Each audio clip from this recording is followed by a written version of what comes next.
सैलाब जूम में आपका स्वागत है। आज हम बात करने जा रहे हैं एक ऐसी शख्सियत की जिसे भारत के औद्योगिक जगत का लिविंग लेजेंड माना जाता है, रतन टाटा।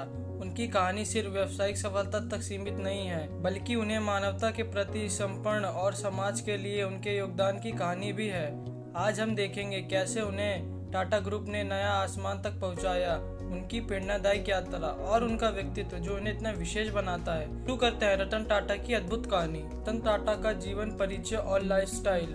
रतन टाटा का जन्म 28 दिसंबर 1937 को मुंबई में भारत में हुआ था। वह भारत के सबसे प्रसिद्ध उद्योगपति में से एक हैं और टाटा समूह के पूर्व अध्यक्ष रह चुके हैं।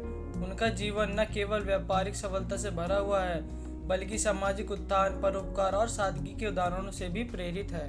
प्रारंभिक जीवन और शिक्षा। रतन टाटा का जन्म एक पारसी परिवार में हुआ। उनके पिता नवल टाटा ने रतन टाटा को गोद लिया था और उनकी परवरिश भी एक उच्च स्तरीय परिवार में हुई।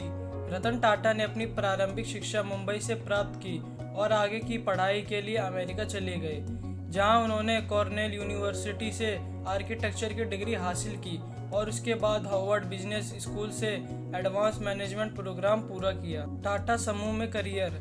रतन टाटा ने 1962 में टाटा समूह के साथ अपना करियर शुरू किया। शुरुआत में उन्होंने टाटा स्टील के शॉप फ्लोर पर काम किया, जहां उन्होंने सबसे निचले स्तर से काम करना सीखा। उनकी मेहनत और दूरदृष्टि के चलते 1991 में उन्हें टाटा समूह का अध्यक्ष नियुक्त किया गया। उनके नेतृत्व में टाटा समूह ने अभूतपूर्व ऊंचाइयों को छुआ। उन्होंने कई बड़े अंतर्राष्ट्रीय अधिग्रहण किए, जिनमें टेटली, चाय, Corus steel, Jaguar Land Rover automobile शामिल है। विनम्रता और सादगी। रतन टाटा की सबसे बड़ी विशेषता उनकी सादगी और विनम्रता है। भले ही वह अरबों की संपत्ति के मालिक थे, लेकिन उन्होंने हमेशा एक साधारण जीवन जीना पसंद किया है। वे आलीशान जीवन शैली से दूर रहे, साधारण कपड़े पहनते थे और उन्हें पब्लिक में भी काफी विनम्रता से देखा जाता था। वह किसी ब्रांडेड कार की बजाय नैनो कार में चलते थे, जिसे उन्होंने खुद आम आदमी के लिए लॉन्च किया था। दान और समाज सेवा। रतन टाटा सिर्फ एक सफल व्यवसायी ही नहीं, बल्कि एक बड़े समाज सेवी भी हैं। उन्होंने हमेशा समाज की बेहतरी के लिए काम किया। उनके नेतृत्व में टाटा ट्रस्ट ने शिक्षा, स्वास्थ्य और ग्रामीण विकास के क्षेत्रों में महत्वपूर्ण योगदान दिया।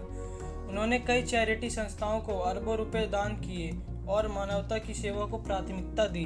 अंतर्राष्ट्रीय पहचान। रतन टाटा की प्रबंध शैली और उनके काम को अंतर्राष्ट्रीय स्तर पर भी पहचान मिली। उन्हें पद्म विभूषण और पद्म आभूषण जैसे भारत के सर्वोच्च नागरिक सम्मान दिए गए। इसके अलावा उन्हें यूके की अवार्ड ऑफ ब्रिटिश एम्पायर और कई अन्य अंतर्राष्ट्रीय पुरस्कारों से भी नवाजा गया है। रतन टाटा का निजी जीवन। रतन टाटा ने आजीवन विवाह नहीं किया और उन्हें निजी जीवन को हमेशा मीडिया की चकाचौंध से दूर रखा। उन्होंने अपने काम और समाज सेवा को ही अपनी प्राथमिकता बनाई। हालांकि उन्होंने कई इंटरव्यू में स्वीकार किया है कि उन्हें कई बार शादी का ख्याल आया, लेकिन विभिन्न कारणों से वह विवाह नहीं कर सके। लाइफस्टाइल। रतन टाटा भले ही अरबपति थे, लेकिन उनकी लाइफस्टाइल बेहद साधारण थी। वह बड़े बड़े महलों में रहने की बजाय एक साधारण घर में रहते थे। उन्हें पालतू जानवरों से बहुत लगाव था और वह अक्सर अपने कुत्तों के साथ समय बिताते थे। उन्हें यात्रा करना पसंद था और वह अक्सर नई नई जगहों पर जाया करते थे।